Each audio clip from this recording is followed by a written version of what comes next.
All right, meeting is called to order. We are a full house with Phil on the Zoom call. First order of business is to accept the minutes of the May 25th regular meeting. Do I have a motion? So moved. Second. Moved by Lawrence, second by Shay. Is there any discussion about the minutes? Hearing none. All in favor? Aye. Minutes are approved.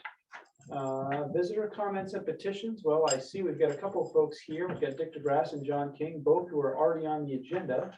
So I guess we'll continue on. First on the agenda is the ferry service update, which is John King. John, good to see you tonight. Oh, thank you. So I'm here at your request, and I guess it's because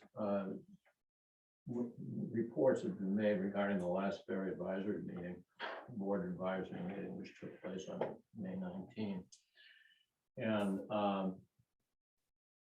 the Commissioner Bruce Van Note attended that by Zoom, which is not that common. It was common a couple of years ago when we were involved with all the tariff issues, but we haven't seen much of him.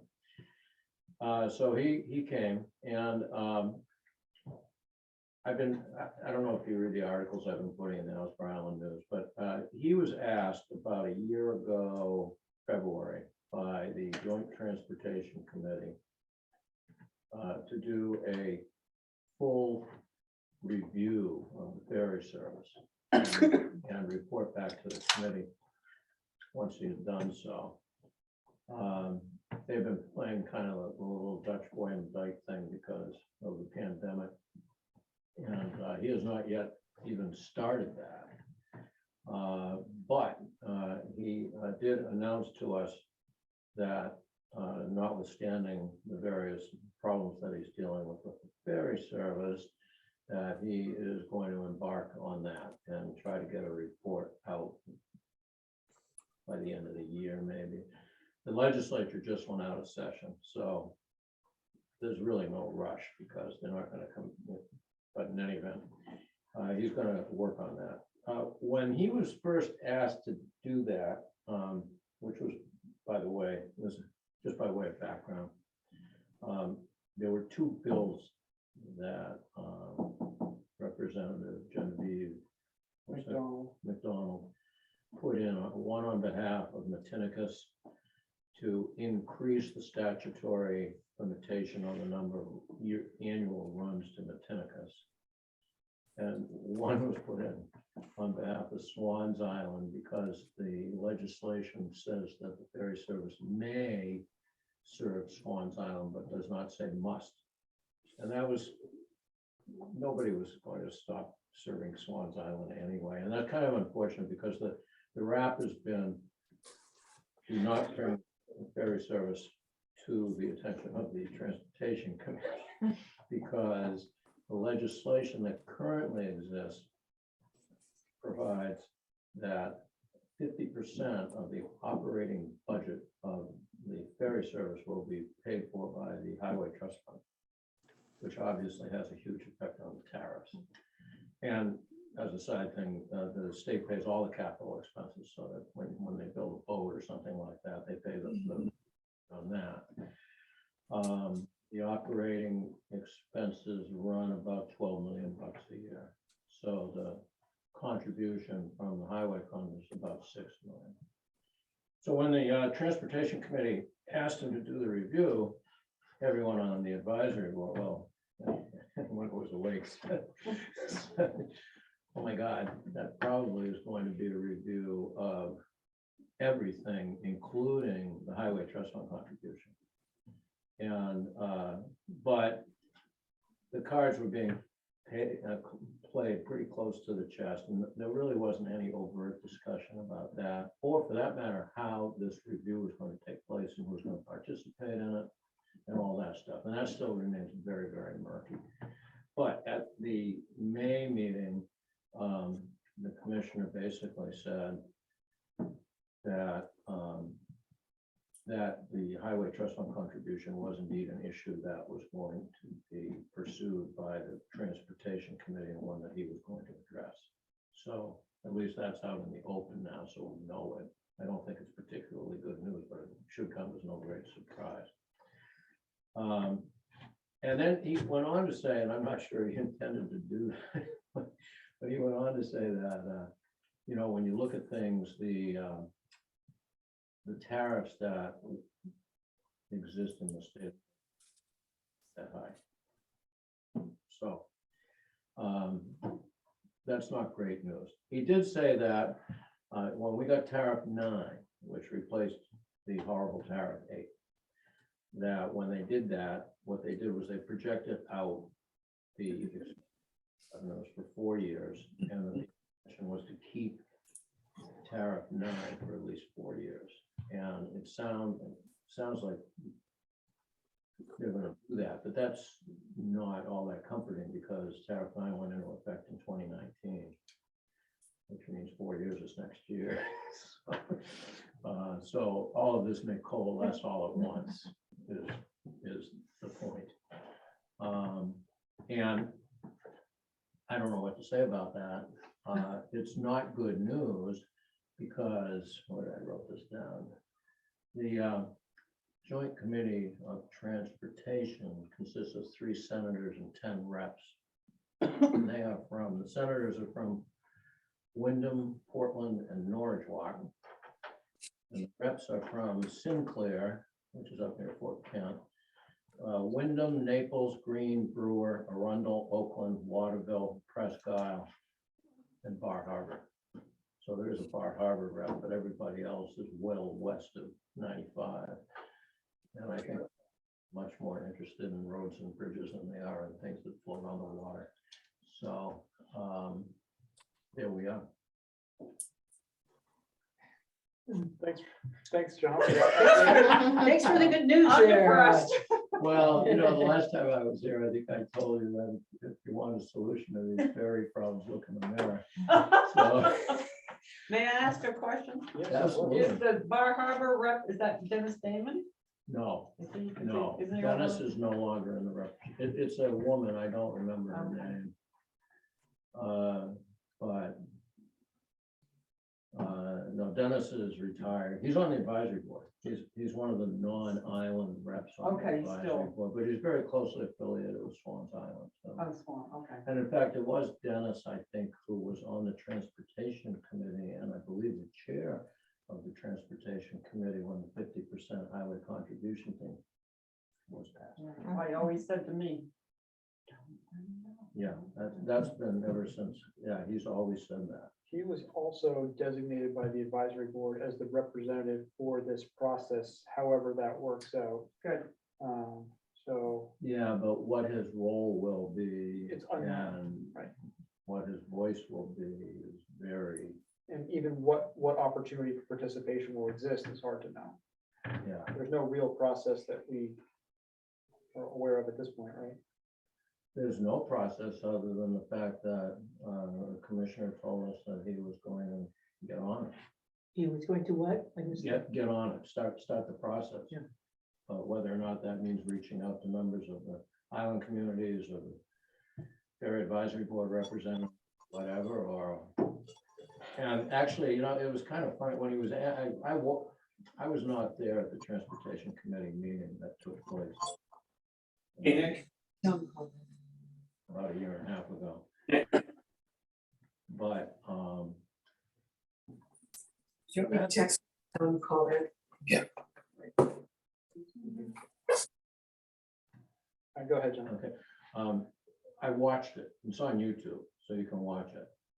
And he was asked, you know, when these ridiculous bills came up, you know, he started, Bill Diamond, who's the Senate chair, starts asking him questions about the ferry and the rap was, you know, well, you know, it's a very necessary component, but, you know, he could have said, I got this under control. I mean, you know, but he didn't. He said, you know, it's expensive, you know, and in fairness to him, you know, they've got a capital plan in place, which includes the building of the successor to the Margaret Chase Smith, the infrastructure for that, the other boats, all of which are old.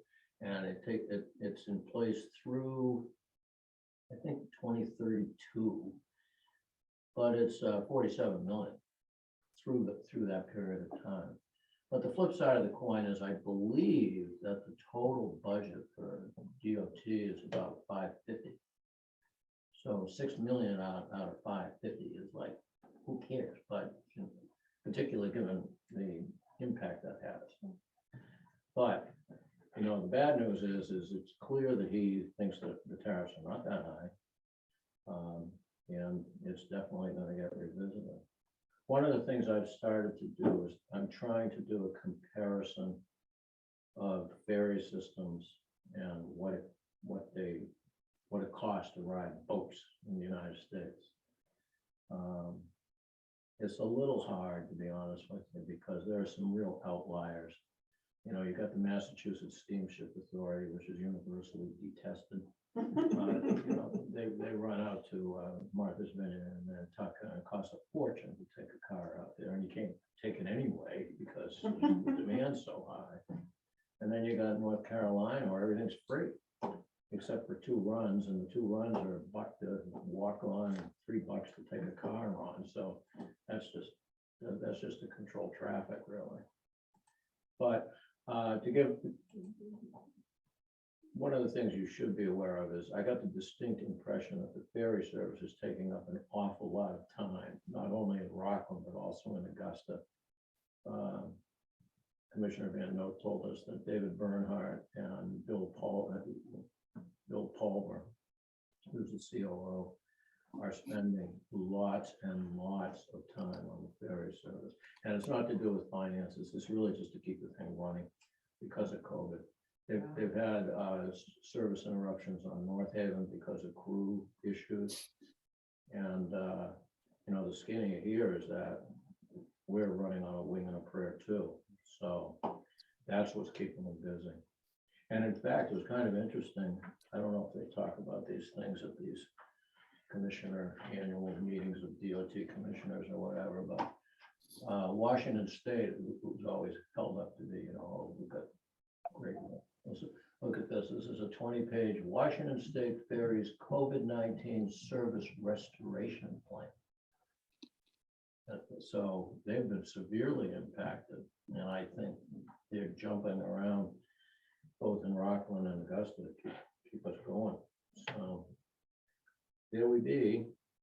So anyway, my thought was to try to do something of a comparison study, because I think the ferry service in general, I think, is pretty commensurate with the rest of the country when you get rid of the outliers, like North Carolina and Massachusetts Steamship Authority.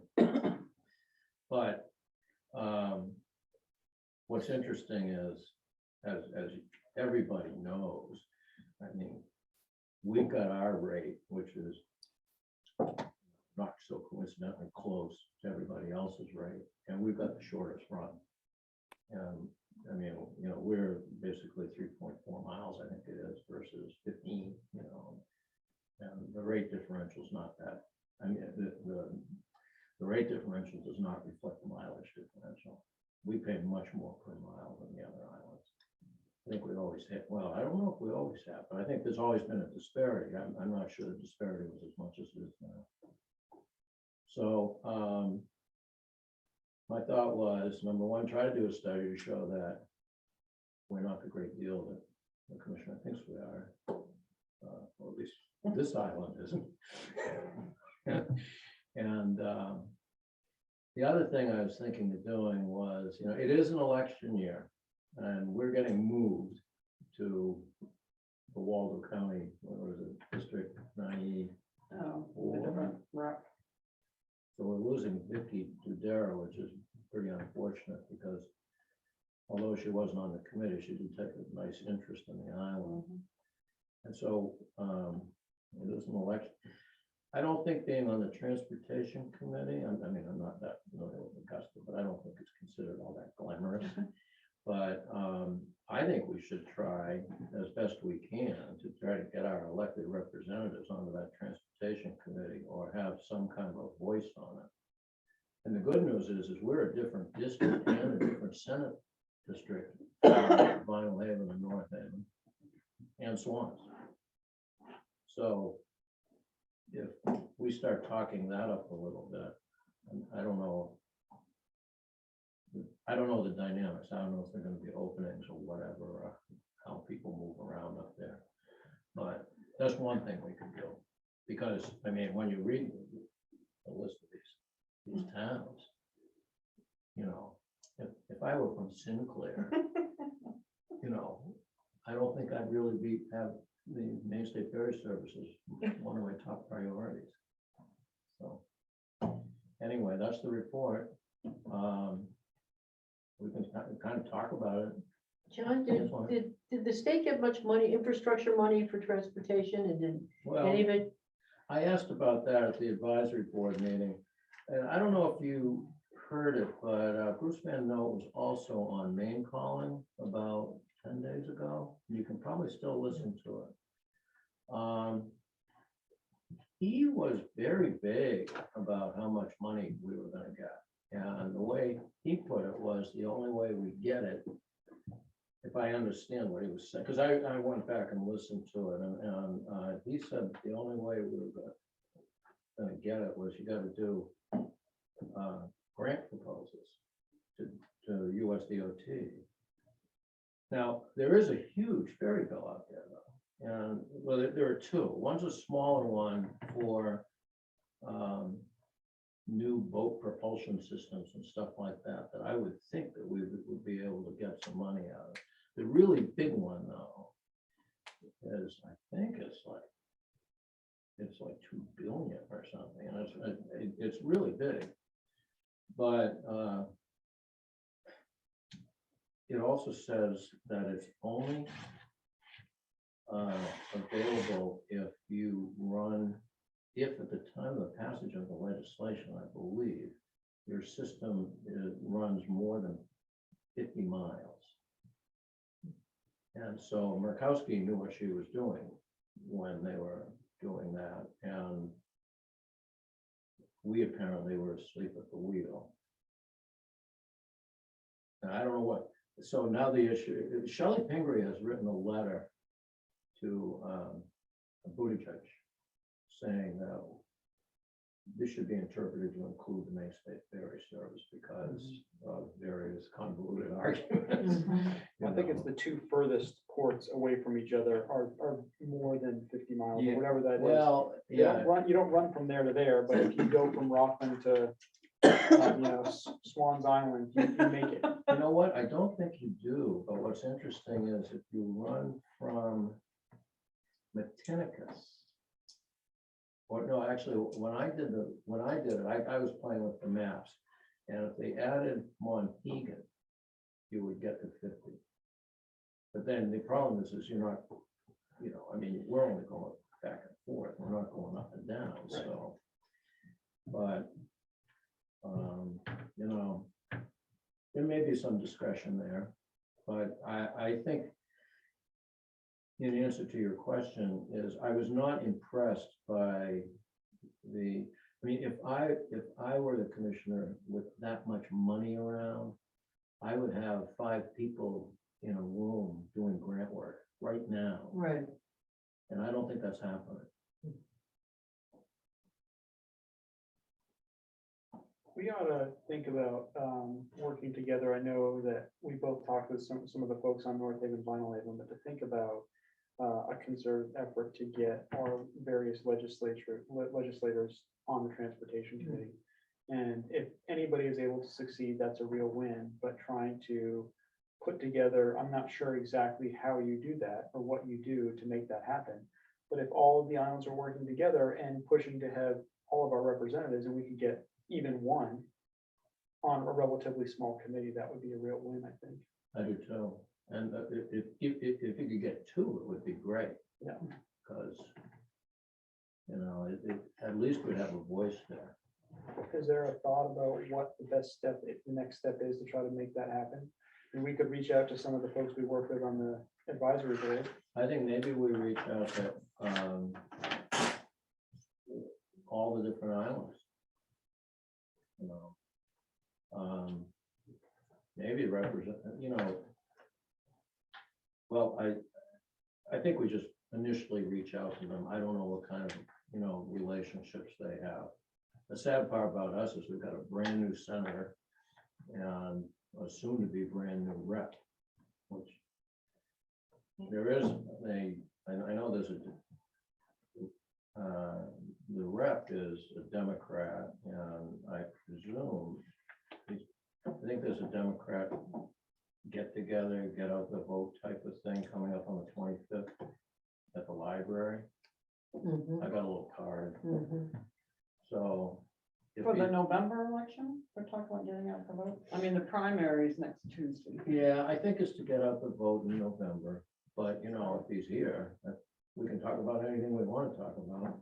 Yeah. And what Give it about, that town meeting. We'd like to over. what about talking with Vinyl Haven and Shelley Pingree and see if she has any suggestions for building a coalition? Because, I mean, she would have good reason to have things improved. Shelley, or maybe she can get her daughter involved. Hannah? Hannah was in the state legislature for a while. I don't know if she still is. I don't think she is. She No, works for the she's- Mills administration. Yeah, I was gonna say either Hannah or call Nick Batista at the Island Institute, I think, just to develop a strategy for, Nick would be a good idea too, I think. because Shelley. I agree. I think any representative from an island would be great, but I think it might be worth, looking at who the representatives and senators are, who has the most sway Mhm. and power, and kind of trying to come to some consensus about how we push, one or two people as priorities rather than, kind of any of the five representatives, any of the five from the different regions. Like, can we is my get somebody sense. on? And if so, great. If not, like, how do we work to lobby the people who are there and have a conversation with them about Yeah. the ferry service? Are any of the islands in particular actively working on something like this, do you know? In other words, is, The only ones that have shown an interest are Vinyl Haven and North Haven. John Emerson on North Haven has shown quite a bit of interest in it. Bill Crossman over on Vinyl Haven gets pretty busy this time of year, but he'd be interested in it, I think. Swans and Frenchboro, and but they've got their own issues. I mean, Swans was down, they had ramp issues that knocked them out for about 2 weeks.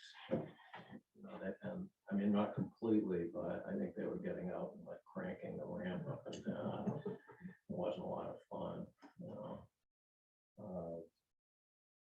but I think that the political heft would be with Vinyl Haven and North Haven as well. Although Dennis Damon, he's a big friend of the folks out on Swan. He must have a place on, does he have a place on Swan? Is it Northwest Tower, Northeast Tower? I mean, there's somewhere he has a place, but it's not on an island. Oh, all right. I knew But that's it's why you said Trenton Bar or Harbor. some- Yeah, it could be. Someplace like that, John, maybe you and I could draft something to a few folks just to reach out and get the ball rolling on that front. I don't mind calling Nick either. Yeah, I think he ought to be We included. have a nice whether- relationship. Yeah, he ought to be included either with a phone call or with an email. Maybe you and I could do a Zoom meeting, Gabe, with John and Bill at some point. Yeah, I'm if sure you- they'd be willing to do that. Yeah, if you wanted to try to set that up, I could do that. okay, I'll participate for sure. Okay. Can I? oh, Go ahead, when Jim. you're done. Sorry, go ahead. Well, there was something completely different. So go ahead. My question, not my question, but my comment, I came back on the ferry yesterday and a crew member said to me that had I noticed that the upper deck was closed because they're down a member of the crew, because I believe they said this person who was on there has gone to another boat, maybe to the Spear. Yeah. And has left this run. So they said, what's gonna happen? And then they were complaining to me about why the state didn't pay enough to hire more people. And I said, well, can't really help you with that, I but mean, this is something I've said for a very long time about closing the upper deck and running with a Correct. fewer Yeah, the person. only problem is that system-wide, if we lose one more person focused Right. on. The problem is it's not an intentional thing right now, right? The problem is Right, they're but we're pulling somebody intention- because they're losing people elsewhere. It's not done with any forethought to try to reduce the staffing. It's done out of necessity because they literally don't have any spare people. Right. So, I mean, yeah, that's- it's so bad that North Haven, they were taking, it got so bad that they were shy of one. And so for a couple of days, what they were doing was they were taking the boat and running it over to Rockland to pick up a crew member. Empty. Oh, And then I think going back to the island, hopefully with some passengers. And, oh, but, you know, I mean, that's what they were doing. mm, Which is not good. But to give them, the other message was that costs are going up. So in addition to losing the contribution, Bruce was saying, costs are going up because number one, they're trying to hire people. And what they're doing is they're bringing them in at the highest rate they can for ordinary and ABs. So that's step 8, which is $22 an hour. And they're trying to get a hiring stipend. But whenever you try to do anything with the state, you know, it's not just the ferry service. Then you gotta go to HR, which is up in the Pentagon up there off of Route 27. And it's unbelievable. I mean, so I don't know if they got the hiring stipend, but they've already jacked up, regular pay rate to as high as they can. And they're not getting any. and they're not getting anybody, yeah. But that's endemic. I mean, that's happening to everybody. And look at Washington State, same thing. You know, that they've had a lot of, they've had a lot of resignations, but they've also had a lot of retirements. Which is a pandemic thing too. So I think they're doing what they can and they're spending a lot of time on it. But, you know, I have to laugh because I always say, I used to run the Casco Bay Youth Hockey Association, which was 750 kids. And out of those 750 kids, 75 played travel hockey. So it's all travel hockey parents thought that their kids were going to go to D1 schools and then become pros. You know, so those 75 kids caused 95% of my problems. The 10% of the population caused 95% of the problems. And I think DOT sees the ferry service like that. I mean, here's on an annual budget of 550 million, you know, 12 million is causing us 90% anyway. Yeah, So and my takeaway on that is, again, if we can get 1 or 2 people on the transportation committee, wouldn't that be great? You know? I'll call Nick and I'll set something up and then we'll see what we can strategize. and can I say one more thing? Anybody else want to say anything? The MP saw me in the ferry line. I learned a lot. I went on. The new ticketing system has been pushed back 2 weeks, she said, at least 2 weeks. They're just not ready to implement it. Because I said, oh, I have my peak season ticket. What else do I have to do? I thought, he said, no, it's still, it's just, they're not ready. And I said, because we haven't received anything really to send out to help people understand. And she said, well, that's because they haven't created it. So, Oh, I know, and we heard all about how they were gonna blast, at the May meeting, it was all gonna be June 1, and they were gonna do a big blast out and, advise everybody how it was gonna work and all this other stuff. But keep in mind, this was supposed to go into effect last October. So, but to give them credit, I think it's just taking a backseat to keeping the system running, in all fairness to them. The non sequitur, and this is, I'm not on the agenda for this, but Jen, I sent an email out. The Island Institute has decided they want to get interested in ferries for the first time in its existence. And they have hired KPFF, which is an engineering firm that has done work with a lot of ferry systems, including Casco Bay, state of Washington. And they're starting out by doing a survey. And what I'd like to do is see if we could do a blast email out to everyone, because it started maybe 3 or 4 days ago. They've already got like 113 responses from Vinyl Haven or something. in any event, it's,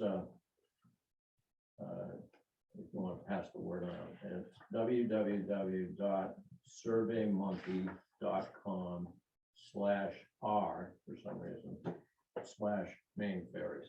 I think I sent it to Tina when I received that. Okay. Of course, she wasn't here to receive it, so I'm thinking, by Monday. When was it due back? Was it, Oh, it's not due back in time. It'll stay open for 3 or 4 weeks. but they're on okay, yeah, it didn't seem like a long time. They're a bit of on a short time frame, so the sooner we can get the word out, the better.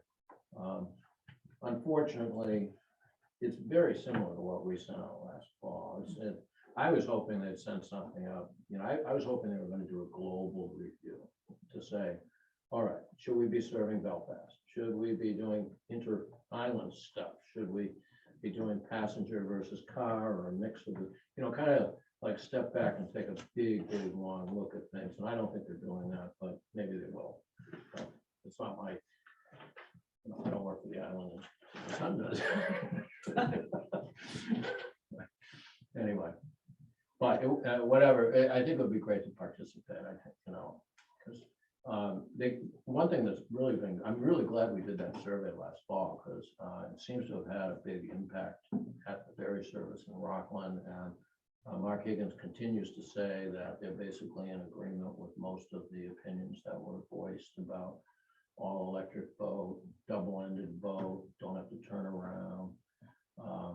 The only thing that I don't like is he's insisting that it be made out of steel because the Coast Guard requires that. And I can't believe that is accurate, because all the new boats being built in Europe are aluminum, but we'll get to that. Right now, the anticipated delivery date is 2028, so we might be able to get to that before they lay the keel.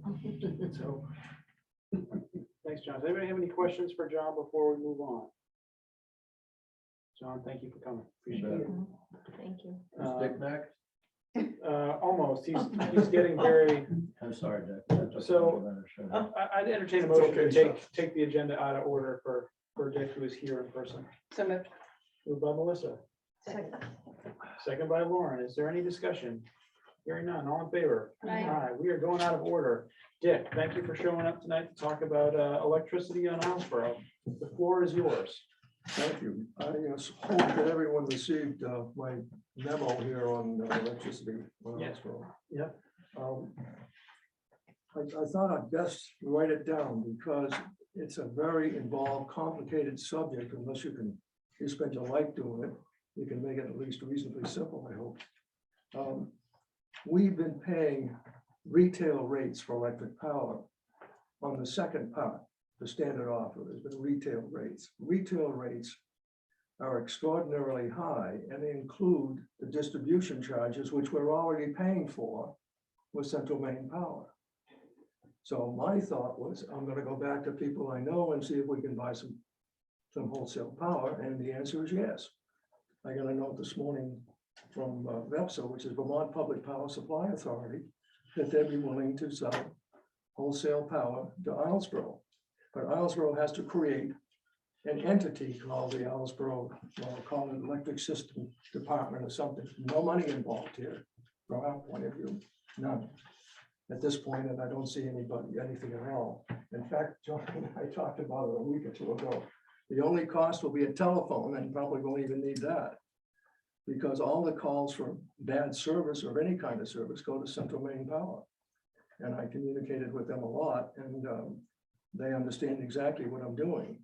We would be as far as I know, the only community to do this if after the Maine law was passed in 2000, which separated Central Maine Power from generation. They cannot own generation because of the Maine law. And I have quoted the law in my piece here that I handed out.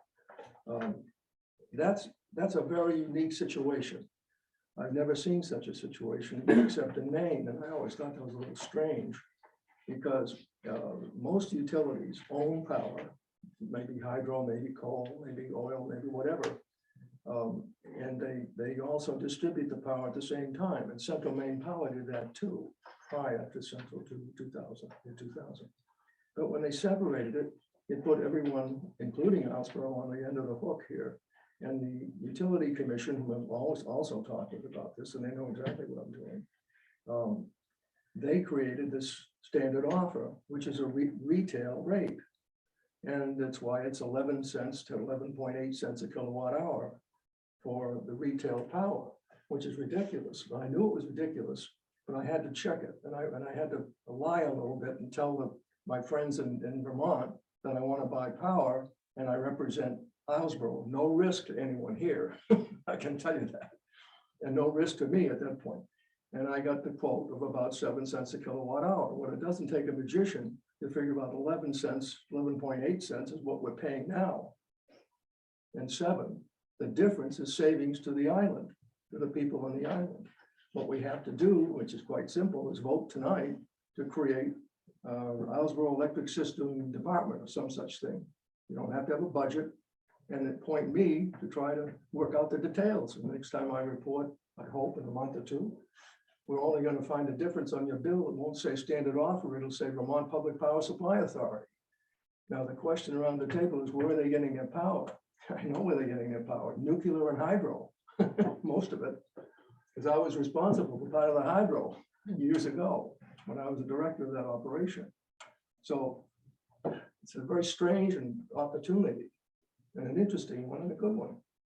So we could save some real money. Now, I would assume that that's what the group would want to do, which is simply pay a lower rate for power. That would include the Pendleton Yacht Yard too. I think you get a commercial rate, I believe, but I'm not even sure of that. There are very few commercial customers on this island, so it's an easy one. I wonder, how come other towns aren't doing this? How come They no? don't know how. They don't know. I looked up the Maine Municipal Association, and there's not a soul there that knows anything about power. So you go to Vermont, and the Vermont Public Power Supply Authority was created a long time ago, and everybody knows about it. So if the town there's is, a dozen communities in Vermont that are part of the Vermont Public Power Supply Authority. if the town is buying the power, does the town not have some sort of cash outlay to buy power? No, no. We have an arrangement, a utility arrangement with Vermont. For example, this Vermont Public Power Supply Authority, not the only utility that I've talked with. I've talked to the biggest utility in this part of the country, Next Era Energy. Next Era Energy supplies power to Madison. Because I asked Madison, he's been an old friend of mine for years, Madison, where do you get your power? And you get a wholesale power now, I'm not talking retail. The difference between wholesale and retail, a retail rate includes distribution, telephone poles, wires, and so forth. It includes what Central Maine Power is doing and generation, those two. We are paying twice for the distribution system because of it's a retail rate, and it includes the distribution, which we don't need because we're paying for it with Central Maine Power now anyway. So that's why it was obvious to me to pretty quick to see if I could find a source of wholesale power. And the wholesale power varies a little bit between 7 cents, 6.5, 7, 7.25, like, and it varies, but the incentive to a supplier of wholesale power is to keep it down. Their board of directors are like, keep people, you're not going to spend money if you don't have to. But that's where we are. If I can I got 2 memos this morning from, which I think I hopefully passed out, one from Central Maine Power and one from Vermont Public Power.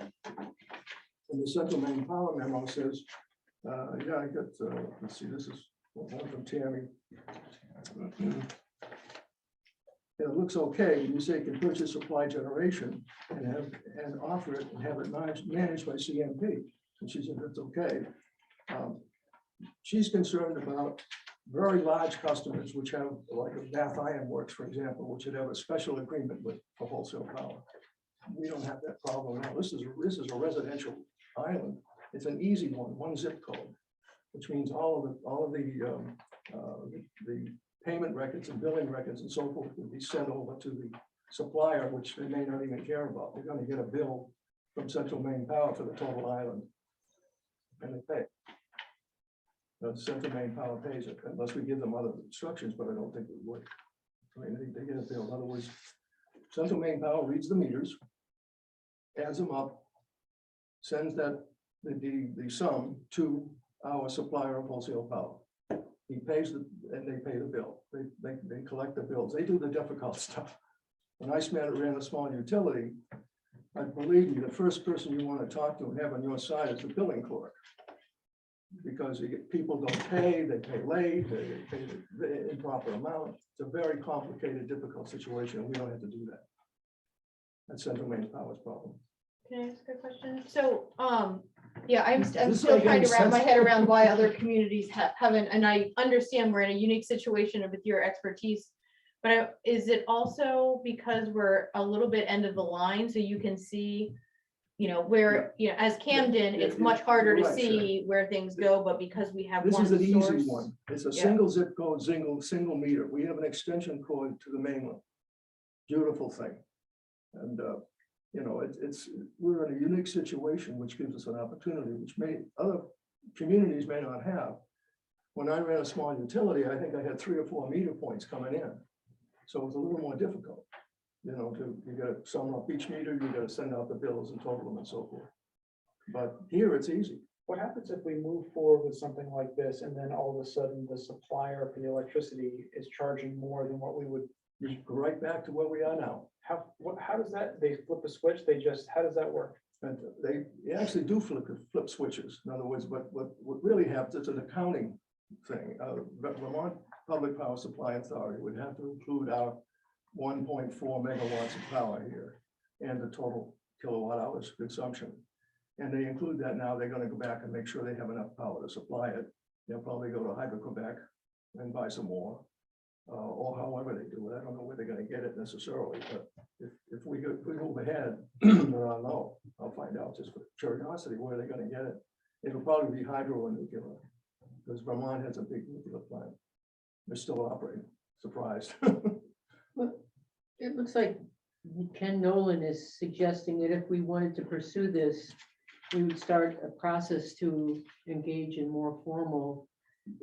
Exactly, because right now we've had discussions other than this memo, over the Right. telephone. Yeah, I'd have to say, we being the town of Oswego, created a Oswego Electric System Division or Department or some such thing. Something that identifies this as a municipal entity, this whole operation. And then I would tell him that, and I'd show him the minutes of the meeting, of this meeting, for example.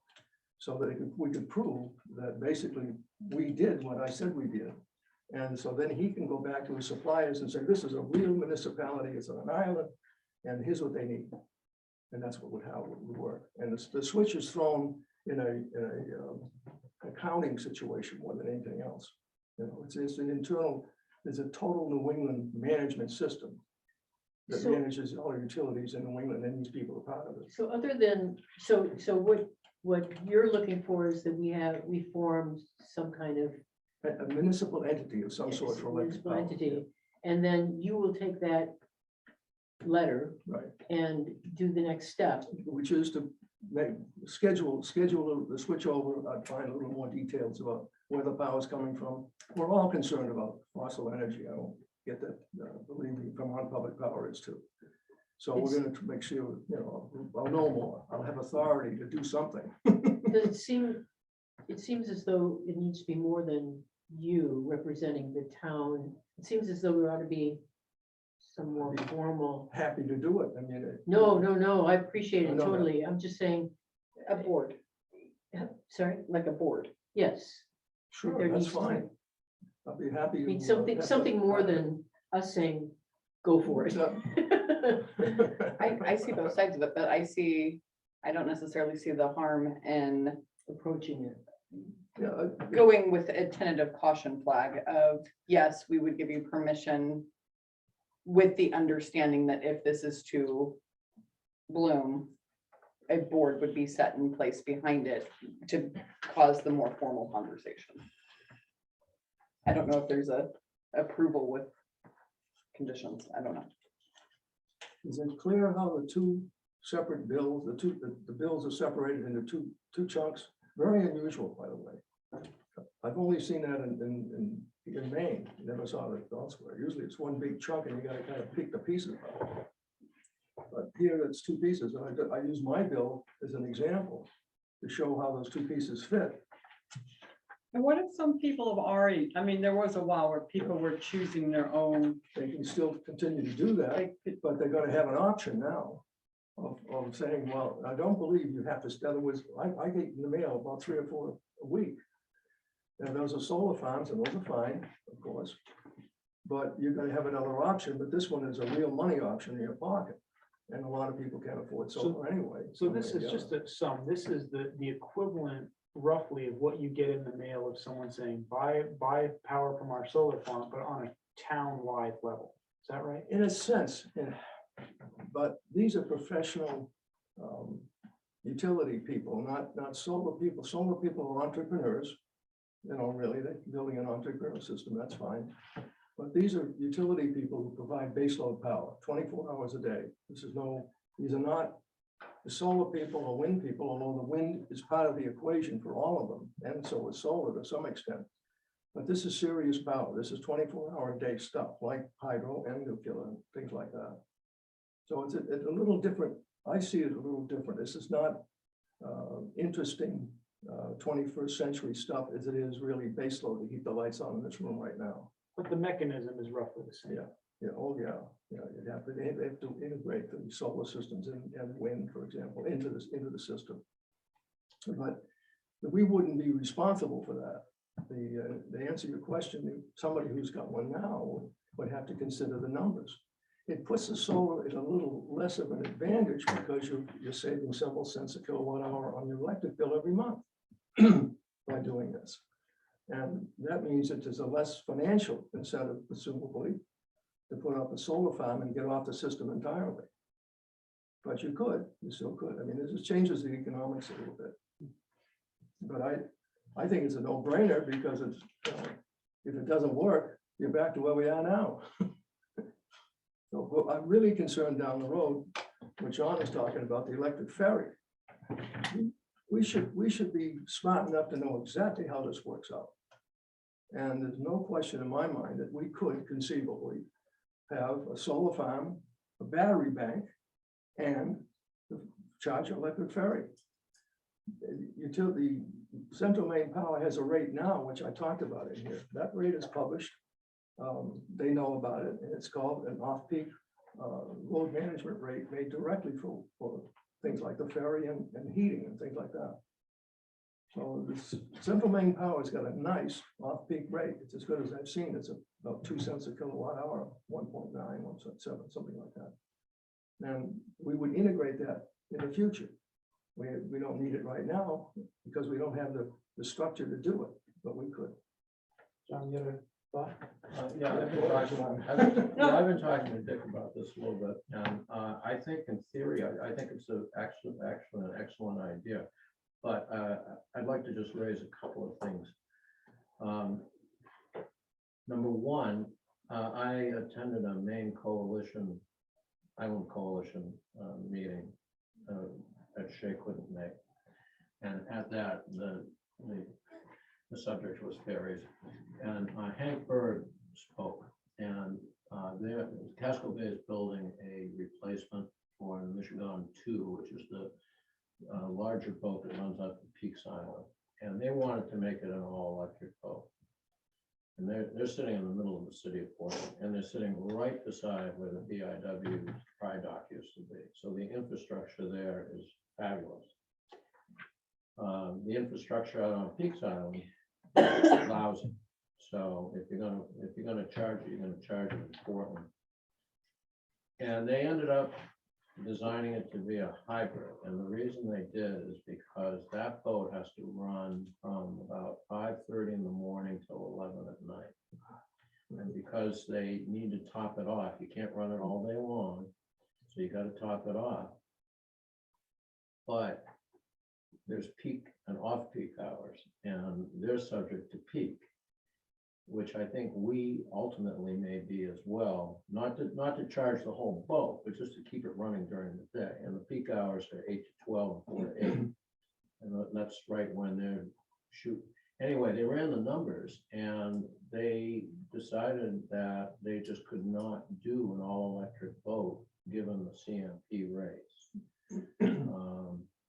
Which is unfortunate, but I think they designed it in such a way so that they're seeing if they can get some legislation or some regulation from the PUC, good luck with that, but to like not allow peak hours for public transportation outfits and stuff like that, which in societally speaking, I think that's a good idea, but good luck, maybe it will work and maybe it won't. So that's one thing. The other thing I did was, it's kind of interesting. There are actually some co-ops in the state, electric co-ops. One's up in Calais that Dick told me about. One's the Fox Island Co-op, which I think they created when they put up the windmills out there. One's the Deerow Co-op. No, Isle Co-op, excuse me, it serves about 60 people. There are also actually some, there's the Kennebunk Light and Power District and the Madison Electric Works, which eventually, which started out initially as municipal departments. I think they're now legal entities that are different. Their model is that they generate and they distribute together. What Dick's suggesting, I don't think there's a similar. If we had a solar Situation. situation, we could fall into that same. Well, but my point is, I don't think it's impossible. I think it can be done, but where we're just buying power and leaving it to CMP to distribute it, I'm not sure that there's another municipality in the state that does that, which doesn't mean it can't be done. That's But, true. but Madison and Kennebunk, I mean, they're paying 15 cents a kilowatt hour for both generation and distribution, which is significantly less. The model Dick proposes, I don't think we're going to get any kind of great deal from CMP. But so your savings is It's not going to gonna be change. on the generation side. Well, CMP is gonna continue with distribution, but they're not gonna have any generation, so. Right. But I guess my point is, were we to embark on that, my real concern is that if we leave it to Main State Ferry Service and DOT and CMP to get the infrastructure for an all-electric boat in place in the next 3, 4, or 5 years, I predict that will not happen. And that means that we'll be presented with an announcement that the all-electric boat we thought we were going to get is not going to be all-electric. So I would say we're going to need contracts, I think. And what Dick's looking for is an entity to sign a contract, right? Yeah, in a sense, that's. And I think it could be a municipality, and I was kind of concerned that MMA, Maine Municipal Association, that is, would not know anything about it, and they tend to be very risk averse anyway. But that doesn't say it can't be done, and maybe the people we'll talk to are, the problem, like the Fox Island thing, I think is great, except they had to create a cooperative. And I presume it was because there was a fair amount of debt involved with putting up those windmills. So they got a board of directors and they've got officers, president, treasurer, blah, blah, blah, and they also have linemen and stuff like that. They've got trucks and stuff because they're doing the distribution, I guess. But that's a lot to chew on. What Dick's proposing, I think, is not so much a lot to chew on, but in the context of doing it, wouldn't it be nice if we got them on board to say, okay, we promise you that infrastructure will be there in 4 or 5 years. What infrastructure you're talking about? The infrastructure necessary to charge the all-electric area we're hoping. I think we're gonna take a step at a time. Well, we might as well be right up front about it and say, Oh, no, this is I where agree we're with that. going and we want you on board. Because otherwise we'll end up with the Casco Bay situation. I'm afraid. I mean, I don't know. I don't have a crystal ball, but if these people, and I think, if I'm not mistaken, Dick, you may know more about this than I, We have a deal with CNP on the fiber optic stuff. Yeah, I mean, on the internet, Yeah, on the Yes, we internet do. stuff. So We do. we're already giving them a bit of a, well, I remember when Roger Heinens and I talked about it a couple of times, and we're paying CMP $25,000 a year to lease the poles or something to that effect. You may know more about it. Yeah, than Jim. attaching the lines to the pole, Right. is that a yearly thing, Jim? Yeah. Yeah, and we pay CCI $10,000 a year. So, And the rate is relatively inexpensive, $30 to $35 a month. $370, oh, $370 a year, yeah. something like that. So it's a good deal. And, yeah. So CMP I mean, comes I think about it could all, money. I think it could all work. And I think that the answer to your question, Gabe, is why isn't everybody else doing this? It's just complacency. You know, you get that stuff in the mail that says standard offer, I'm not gonna do all the research on it. I'll take the standard offer. So I think just a couple thoughts. One, I'm totally in favor of lowering the cost of power for the town. Two, I'm in favor of pushing the envelope on things like this. I think it's, I think if we can make it work, it's a real win. I'm a little hesitant to think that right now we want to jump on at today's meeting and create an entity. I think there's questions about whether and how we want the town to approve and be involved, if at all. I just think that there's questions about that and what we might want to do and things that I'd like to think about until the next select board meeting, where I think we've had a little bit more time to digest and figure out what the best way forward is. But I appreciate you spending a lot of time and effort into thinking about this. And if it works as it appears that it may work, it seems like a real win for the town. And if everybody's rates simply go down, then it's hard to imagine there's going to be a lot of people who are unhappy with that, right? That's what I thought too. But I do think that we ought to spend a little bit of time thinking about not only town participation in the creation of such an entity or approval, if we think we need to do that, as well as the structure of an organization. I know Melissa or Lauren perhaps both brought up the need to have more than one person involved for this particular entity to approve contracts, or perhaps the answer is the select board approves the contract. There's just open-ended questions, I think, that we would want to think about a little bit before we jump in, Yeah, there's a big distinction, Gabe, between a cooperative utility and what I'm talking about. There's a Yeah. Big distinction. Right, the They have town a is, problem that won't quit on Fox Island, it's the long distance. yeah, tied yeah, on the cable. we're not trying to hire linemen and service poles, right? That's so why I'm just- here. Yeah, so I You understand don't that. want to do that. Let me just try to summarize, just to make sure I think we're all on the same page. So what theoretically we would end up with is CMP handles the distribution side. They have to maintain the physical infrastructure on the island and ensure that people get power just as they do now. However, the power that they're actually distributing to Islesboro is something that we have negotiated with another entity, potentially this utility in Vermont or anywhere else for that matter. Next year. Right. And then CMP continues to collect their service fees that you see on your bill, whatever those are called. And then the portion that is power, CMP essentially has to pass that portion along to the entity that the town is buying the power from. That's exactly right. Okay. So we would still pay one bill. To So CMP. The bill wouldn't look any different than it does today, Yeah. except it says, instead of standard offer, it would have Vermont Public Power or Next Era Energy, Or where, whatever, whomever we're buying it from. Do you have so do we need to get back to you on this by our next meeting? Do you have There's any? there's no urgency, Lauren. Okay, It's just that I see the thing and I say it's silly to sit too long. I mean, you want to wait a month, that's okay, but it's 20 some odd $1,000 down the chute. Because that's some kind of money we're talking about here for the island, Shay, please. or more. No, I'm just wondering, if the town basically has an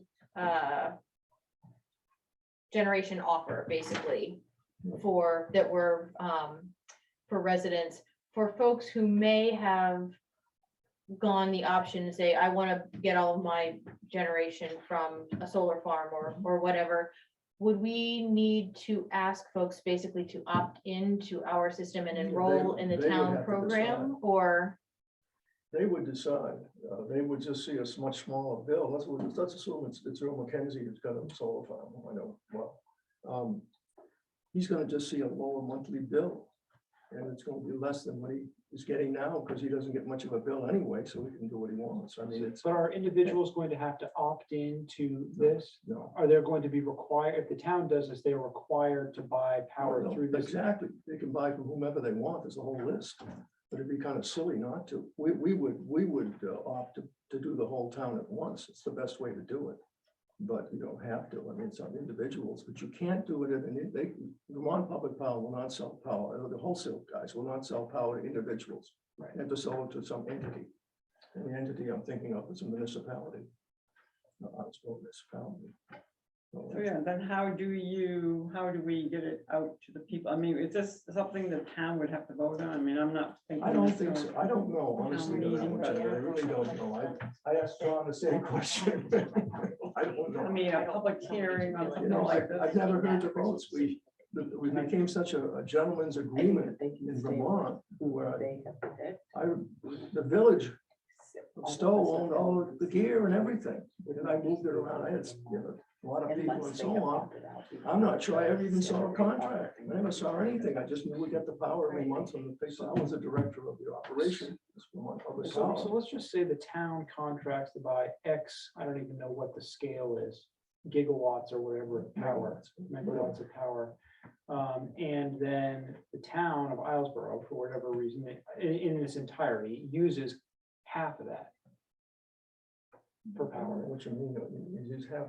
So the town, so we're going, to pay whatever we use, we use. so we don't have a It's gonna be- contract with them saying we're gonna buy X amount of No, power. we're gonna buy, they're gonna look at what I showed you, it showed the total consumption for the month or the year. What 'Cause they did- typical, they and did they'll a say, nice we'll job give on you- that one. they'll say, we'll give you, this is what we'd give you for a rate based on Right, your and they're typical. gonna say, usage. okay, we'll set aside that amount per month for Islesboro. And it's as simple as that. If you don't use it all, you don't use it all. You've shown them everybody's power for the whole island. I mean, Yeah, it would be, the island would be 600 or 700 accounts, or whatever the total number is. I think it's probably 600 or 700. And because this is Greek to me, how would an individual, let's say Earl, didn't want to be a part of this? It'd be kind of silly not to. because it's Right, not but gonna let's cost just an say, arm. silly guy, there are people. He would, I know, he would look at his solar system and say, I'm making money with this, but at 7 cents a kilowatt hour plus CMP, I may not be quite as attractive. I don't know. and he can opt out. Yeah, sure. But Do we know this- how they would opt out? Sorry? Do we know how they would opt out? By just Just say you contacting don't- CMP? yeah, pull the plug. You don't want that particular power, you're gonna buy solar exclusively or whatever you want. Most people keep connected to the utility, and the utility in this case being CMP. They're gonna stay But- connected on. But just But to they wouldn't be clarify, using any power to speak of. They're gonna have a minimum charge with CMP. But they wouldn't use any power from, if it's Vermont. for So example. I think the question is, those flyers you get in the mail that say, buy your power all green, all solar, right? And they still have the option to do that. Sure. They're hooked up to the utility, they're just buying their individual power from some small solar farm or something. Exactly. No. Yeah. It's not, fortunately, the Energy Committee, I stole the historical energy trends from the Energy Committee, of which I'm a member here on the island. And this is a lovely setup. It's about megawatt and a half. And, 500,000 kilowatt hours, and so it's easy to do the math.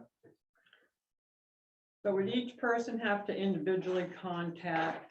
You don't have, if this It town, seems too good to be true. they wouldn't do that. You just say, what happened? We got a new supplier and it's cheaper. And everybody's gonna say, oh, show me the bill.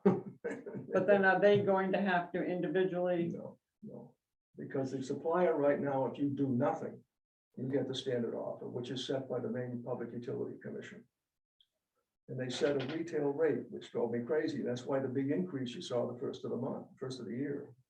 They went from basically a pseudo wholesale rate, standard offer, to the retail rate. And I'm not quite sure how that worked out, except it was an individual selection. In other words, the standard offer is made for individuals rather than a group like a municipality. But they did. And that's what prompted my interest in this. This is kind of silly.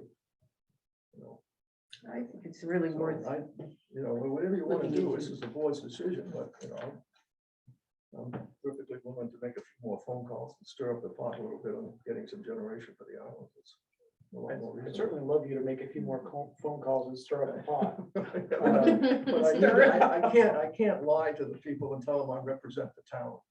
You know, I don't necessarily represent this committee unless you say, go ahead and represent us. So I I think, need some, Next Era Energy is the largest energy supplier in this part of the United States. They have windmills offshore, they got everything, but they're located in Florida. I talked with their commercial representative, their wholesale power representative. I could probably lean on them and get them to give me a price. so Power, I would, but I don't want to do that because it's unethical, frankly. I would certainly entertain a motion to allow you to negotiate with these entities on behalf of the town, but limit the ability to sign any agreement. Of course, I wouldn't bring it. Yeah, I just want to make sure we're on the same Oh, page. no, Sure. I'm not signing anything. Yeah, so I mean, if you want to be empowered to negotiate and try to come to terms and have some real nuts and bolts to talk about, because I see in here, they're not guaranteeing anything, but Right. I would entertain a motion for you to represent the town That's to perfect. negotiate on That's- behalf of the town of That would be, Islesboro. that's on the record, that's all I care I about. would second that, Okay, that's good enough. or make that a motion. We don't Laura have to make- create a Laura makes the municipality motion. necessarily, but authority so that I can talk to. So Laura my makes the friends motion here. to give you that authority to negotiate on behalf of the town, expressly limiting the ability to enter into any sort of I agreement. would not enter I into this, I but understand. I'm the just discussions putting it and on the agreements are record first. We're just putting it in. We're putting it in the record for the minutes. That's fine. Motion by Lauren, Second. second by Shay. Is there any discussion about that? Melissa, please. I would even take it just slightly more and say that we would appoint Dick as the informative representative, authoritative, whatever you want to say, in association with the Islesboro Energy Committee that you are already a part of, just to give him more teeth. That is technically almost the municipality. It's the organization that you Yeah, were but the representing selectmen for are- it. are the senior ones here, you people are the. Right. the big people. But instead of a municipality of Islesboro Electric or something, you know, Yeah, turn the energy committee into I it. represent the municipality, doesn't matter on the energy committee. I represent Yeah. them, so go ahead, Jen. Can I speak? Please. What will Dick come back to you with? I think I'm gonna the have town's attorney needs to look at something and I suspect if we get to the point where we're gonna sign anything with anybody, the town's attorney will certainly be involved. And perhaps, I'll probably have some hard numbers and time. yeah, if we, And how, and the mechanism, I'm an engineer, yeah. I try to make it work. So I think if you come back with some nuts and bolts, and I suspect that we might want to have a conversation with the town's attorney. I mean, in my Of course, experience, they're of course. relatively risk averse too, much like MMA. And I think if, I'm not prepared to hold back because the town's attorney is risk averse necessarily. Yeah. We'll see what concerns come up through that and have the discussion, I think at that point. But it sounds to me like if we can make that work and we can save everybody on the town money, and they have the ability to not save that money if they want to pay more to buy power from whatever reason, then also that's important. So great. With one more thing, I would suggest we be very cautious about publicity on such a thing at this point in history. It's too early to leap on that bandwagon because this is quite unique for the state of Maine. I don't know why every community in the state isn't doing exactly the same thing. Right. So it may be that this starts the ball rolling for lots of other communities, or it may be that it starts the ball rolling for a legislation change because they don't want to allow something like that. It's hard to know. Yeah, and I don't think we really want to push that too hard at this point. I don't know about you guys, but that's my feeling. Yeah, I mean, we don't have anything to push at this point. We don't have No, numbers we're that's looking right, at. We're right, having a right. conversation on the We're front getting end. So damn close. so there's nothing to push yet. So we'll cross that bridge when we get there. We didn't have a vote on that motion. All in favor? Aye. Aye. Phil votes aye also. Thank you, Phil. Sorry I didn't include you in the discussion, but Phil, Glad you and I voted. talked a long time on this one. Are you still there, Phil? No, wait, wait. He and Yep. I talked- Still here. thank you very much, Dick, My for spending pleasure. all the time and energy on this. Much appreciated, and I hope that we'll This have is what another, all sailors do when they give up the boat, right? Go back to we'll work. have another conversation about this sometime in the near future. so what are we giving to Dick? You're Is giving he me, going you're to giving have me the authority to A represent the letter, I mean, town. something He try to can get a negotiate copy of this. the minutes that have the motion. that would be sufficient. Yeah, that would be enough. I mean, They're not, I don't lie to people like that. You can't lie to your friends and tell them you represent the town and you're. So well, we can make it look a little bit. if you want You something, voted to let me do this and I'm gonna do it and not cost the town anything. yeah, and if you need a letter, for example, Janet could certainly print something up on town letterhead. That might, and then that Yeah. I might need that if I go to next year. Because next year are serious people and they're dealing with all the energy in this part of the country, not just Vermont Public Power. They are a commercial, private enterprise, and they're the biggest utility around. Yeah, to the extent And that I you may need need that, a- we can put something together on That would town be a good letter. idea. Yeah. It's a good idea, Janet. Then I Let's, could wait. let's do that then. I don't know if we should They sign might that. beat Vermont Public Power 7 cents. I don't know. You can't tell until you show them the letter. So maybe Janet, if you could This put is an that easy together one. and then maybe Yeah, I'll get minutes. from Thank you, Karen. Dick. who all is gonna Thank you. sign that letter? You, perhaps me, Two of us. the entire select board? All of us. What old men do. Everybody signs it. Let's have a signature. Everybody line for stop in everybody. tomorrow afternoon like vigilant students. Send an email out. Yes, I'm not please, gonna remember yes, it. please, send a We're reminder. gonna check. I'm looking, All right, I'm always I'd plugging entertain a people for motion to money. go back into order. So moved. Second. Moved by Melissa, second by Lauren, all in favor? Thanks, Aye. We are back in Thanks, order. John. Thank you. Any Thank you, Select John. Board update? Our next meeting is Thursday, the 16th. Gabe McPhail is going to be here in person. That's my update. Great, municipal building project update. Municipal Building Project Committee is meeting on the 16th at 11. Steve Ladd will be here. We should have progress on all fronts. Site, design, etc. Onward. Upcoming meetings and subcommittee reports. We have Democrat and Republican primaries on June 14th at the town office meeting room. Town office is closed that day. Planning board on June 27th. Town manager's report. I've been very busy this week, waiting on customers. So Tina's on vacation with Cindy being gone, and we've had some people filling in. So it's just, I haven't had a lot of time to, other than be excited about town meeting being over and only lasting 2 hours. And there were about 85 people checked in. Nice. We did our part to get that. Yeah, it was A very, lot of moving and seconding. yeah, so the first 30 minutes was socializing, then really it was an hour and a half for the meeting. Right. Do we have any So- leads on replacements for Cindy? Not yet. I have some applications that I don't have this time. I'm gonna try this week to make time next week, make appointments for interviewing people. Great. And we're also looking for someone for the health center still, and it's like there's a lot going on. Do you want somebody from the select board to be part of the interview process? No, okay, thank you. No, thank you. Perfect. Any other questions for Janet before we move on? I'm just wondering, I know we need to have somebody here first, but do we have a training plan for when someone is hired? I mean, I know right now you guys are so short-staffed and like just trying to figure it out. I'm just trying to figure out how, like, is there a plan to onboard, for how to onboard someone to make sure that they, or does MMA offer that, like, for all of the Moses and all of the online systems that people?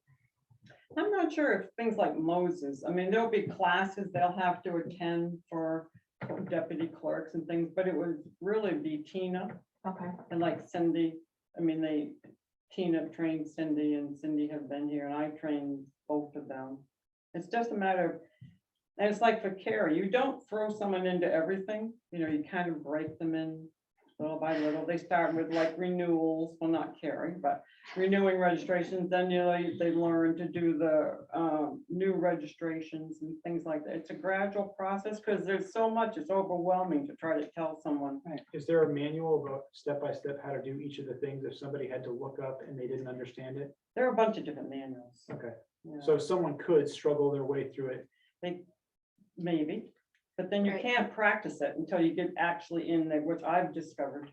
You can't practice on the computer like a motor vehicle registration, or you just, Yeah, I just mean like a step-by-step guide of like, if you need a new motor vehicle registration, this is what you do. And someone could spend a lot of time and force their way through the process, even if they had zero idea. no. No, not really.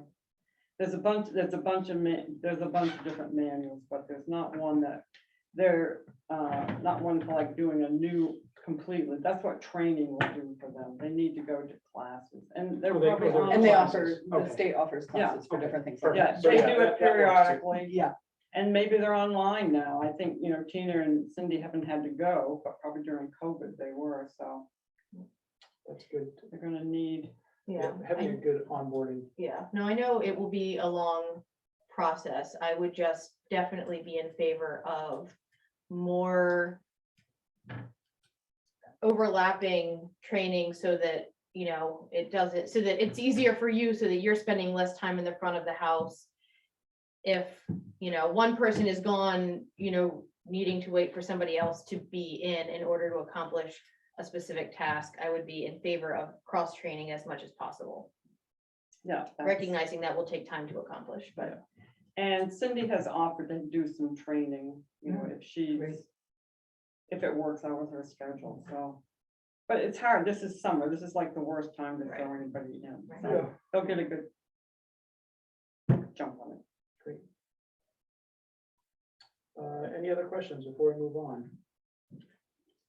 No correspondence, old business, discuss fee schedules for land use and development review ordinances. We did pass at the last town meeting some significant changes to the various fee schedules on the island. At this point, I think that we need to do a little bit more thinking about what we want to charge, for example, for things like demo bins, for things like permitting, which I think are, both of which are very low and should be increased. But I don't think that we're really ready to have, I'm personally not ready to have a conversation right now. And I would suggest what we do now is that we have a vote to essentially keep in place the rates that were codified before in the town code. For just to be clear that that's what exists, because now we've changed that and they're not actually in the town code anymore. They're to be set by the select board.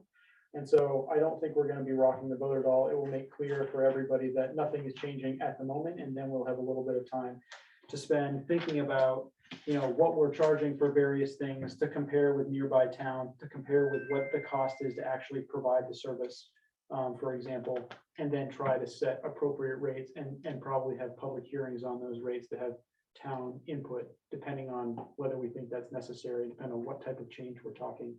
And it might be something that you want to phase in too. Perhaps, yeah, there's all sorts of possibilities, but I think for now, my thought is that we have a motion to essentially keep the rates in place that existed before, just to make clear that despite not being in the ordinance anymore, that's what we're proceeding with until we have a little bit more time to think about the fee changes.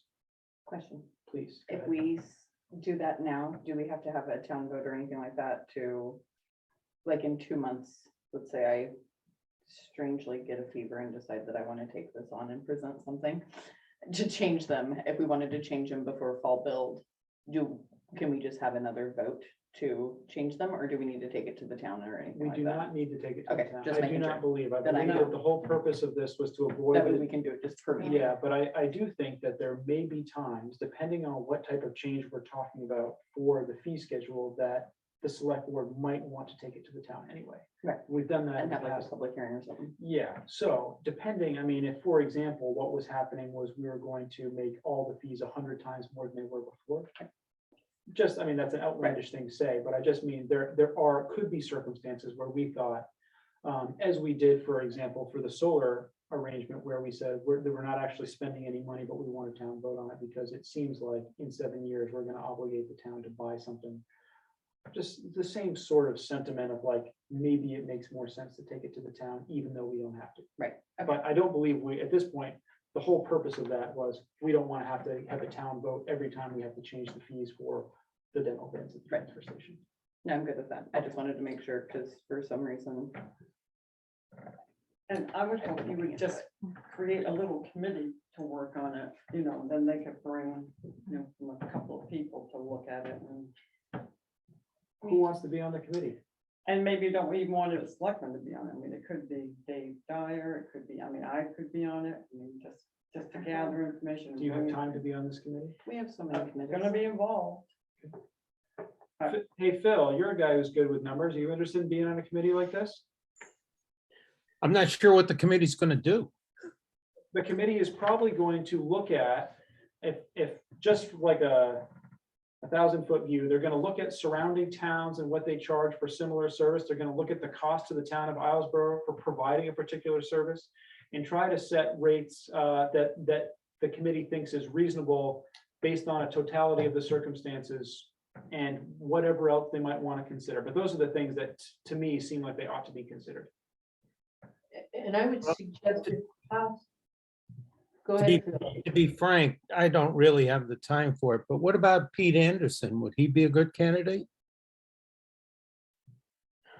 He's really involved with the municipal building Yeah, project I don't right think now. he would be, Maybe someone like Bill Boardman, who used to do if he would CEO be stuff. willing, you know. I don't want to volunteer him. I've not asked him about this. I have a suggestion. Yes. Instead of establishing another committee, I'm gonna be sick. You're gonna I'm do it. about to have time in the summer because school's out. And so instead of establishing a committee, let me play with this a little bit, see what I can come up with, see how far into the weeds I can get and how bald I become, and then ask for a committee. Great. That sounds like a great Yeah, and I solution. thought a workshop, I don't really Yeah, mean. that's more of what I want. I don't. don't want a committee. I really don't want a committee. Great, no more committees. Melissa is going to take the first stab at coming up with something, and then based on that, we'll make a determination. Justifiable about it. fee schedules. But I would entertain a motion now to keep in place the fee schedule that was in existence before the recent town meeting. So moved. Moved by Lauren, Second. second by Melissa. Is there any discussion? Hearing none. All in favor? Aye. So the fees Aye. are. So the fees are what they were before. No one should be surprised about anything. We can continue charging what we were charging before. And then Melissa's gonna do a little research and we will, from there, make a determination about how to move forward. Okay. Anything else on the fee schedule before we move on? I know that we are, the ordinance is specifically about this, and let's take one project at a time, but I do think it might be worth having kind of all of the fees that we charge as a town, kind of something that we pull out every once in a while. So I don't know, I can think of, I know we talked about the parking fees. I don't know, Yeah, I the think I'm working on transfer a list stations, as of long as, all- as long as we have a list for kind of systematically going through them, then I'm cool. And perhaps an annual review, whether things change at all, they may Right, not. but just Right. reminder, because we need to look at it. First Yeah. meeting of the year, Yeah. let's take a look and just say, hey, is this reasonable? Right. Actually, speaking of which, do we need to elect you chair? The You- answer is So not moved. necessarily. There's. There's. second me. It usually happens at, well, this is the first meeting at the town meeting, but usually it's at the beginning of the next, well, it doesn't matter. I second Why Shane's not? nomination. Right. Why not? Why not? No. We've got to move in a second. All in favor? Aye. All right, I nominate Come on, Shay to Carrie, be vice chair again. Second. Who motioned it? Who Shay. seconded it? I think I did all of it. To have Gabe Shay. as chair, I think, Melissa. and seconded. Melissa second, and then we move to, And I and move Gabe for moved make to have Shay vice chair. Oh, all right. Who moved to have Gabe as chair? Shay. Okay. And you Sorry, seconded this it. didn't No, even need to be and done. I I know, was We just might as well thinking just about get it out of the way. Usually Because- it's an election, it used to be, but that's, Well, but Hey, we're very, very. Phil, raise your hand if you want Gabe. And then Yes, I do want Gabe. There you go. Shay. I love Gabe. I love Gabe. That's Hey, Gabe. too much information, Phil. Excuse I just me, as a chair. I just worried that since we're doing it this way, if we had a closed ballot, that I might not get elected. Worried I'd spell your name wrong. Yeah. Vote for Big yourself. no. And then who seconded Shay? for Shay? Lauren. I did. All in So you- favor for Shay? And it was unanimous. Aye. Aye. Aye. Like it Where's my was. love, Phil? I got you, Shay. I got you. This is Yep. what happens when you have open votes for things. Shay, I love you too. All right. It's unanimous. Yeah. So I move for Shay, Lauren second, unanimous approval for vice chair. Shay and Melissa moved in second for me as chair, also unanimous, with some extracurricular from Phil. Kind of railroaded Gabe. What? Yeah. Kind of railroaded you guys watching. Uh, I want those in the minute. There's no, Only what's okay. pertinent. to us. Anything else before we move on? No other business. Next on the agenda, approve warrant number 25. So moved. Second. Moved by Melissa, second by Shay. Any discussion? All in favor? I, Aye. Aye. It's unanimous. Okay, appointments. Wendy Huntington Evans as an alternate for the planning board. I entertain a motion to approve that appointment. So moved. Moved by Lauren, Second. second by Shay. Is there any discussion? All in favor? Aye. Okay. Phil. Oh, aye. Ours is- Wait a minute. I just wonder, as a real estate broker, whether there's any conflict of interest there. No, because we Uh, have Ginny Hess that's our, different board. No, planning board. I don't believe that there's a conflict. Financial. So she's also only a alternate at this point, and to the extent that something came up for the planning board that she was had a direct interest in, I would suspect she would not be able to participate in that vote. So, Yeah. you could recuse. Okay, I think it's like. I vote A. Chair comments. It was a successful town meeting this year. We got through it very quickly, which was good, I think. It was less people than we've had in the past, less questions, but nice to have some new, a new member of the school board. Nice to That's have great. the same select board members back again. Mhm. And that's all I've got. Vice Chair comments. I just happened to walk by the room where the recreation committee was meeting about an hour before this meeting. And hopefully I'm not speaking out of turn for this, Janet. It may or may not be minute ready. But it sounded like they had offered and Rob McHugh had accepted the position of rec director, They were going to officially do that tonight. Yeah. which was, it sounded like they did do that. And so we have a new rec Good, you're the director, which only is great. one that applied, so that's great. that he- Yeah. And he has a long history, or, he's for several years has done programming with the rec committee, so I think that's Yeah. a great No, evolution no, for the and program. Melissa must be thrilled. Yeah, I know. Great. She's done a great job. That's what I got. Melissa Jagger. Yeah. Yeah, Melissa yeah. Jagger. Well, I am too, Yes. but. Not just her. Yeah, not you, sorry. Comments? Lauren, No comment. Melissa. Anybody who was following me during town meeting knew that I was watching Logan. He finished 7th in the state overall. That's great. Wow. And so he brought home medal to Islesboro, and this is the first time in quite a while that we placed with a point in track and field as Islesboro. And so we came in 28th, That's a real win. right? Seven- We sent seven one is- kid is- and is he got a very- point. Very impressive. 7th in the Wow. state. Yeah, that's awesome. Phil, any comments? No, Phil? Thanks. yeah, no, I'm good, thank you. All right, that's it for comments. I'd entertain a motion to adjourn. So moved. Aye. Good night, everybody. Yes, kind of, but that's why I was yelling out Phil and the moment that we didn't have it. Yes. This is this, but any chance you could come to at least part of the meeting on the 16th? So maybe. Melissa, It's, That's why I was. It's Oh, yeah. important in a couple Yes, of ma'am. ways. when you're ready About to it. think You about could narrow down the time, or you could zoom in. what you just signed up to do. Right. about the fees, let me know and I'll gather together some stuff that I know Dave Dyer has also done some research with other towns, not much. I mean, Right. we put it out there, but we didn't hear back. But I mean, you can go online and I know a lot search of it. things out, but. Yeah, that was a big part of it. And then a lot of it's me talking. And with- sometimes, they have a CEO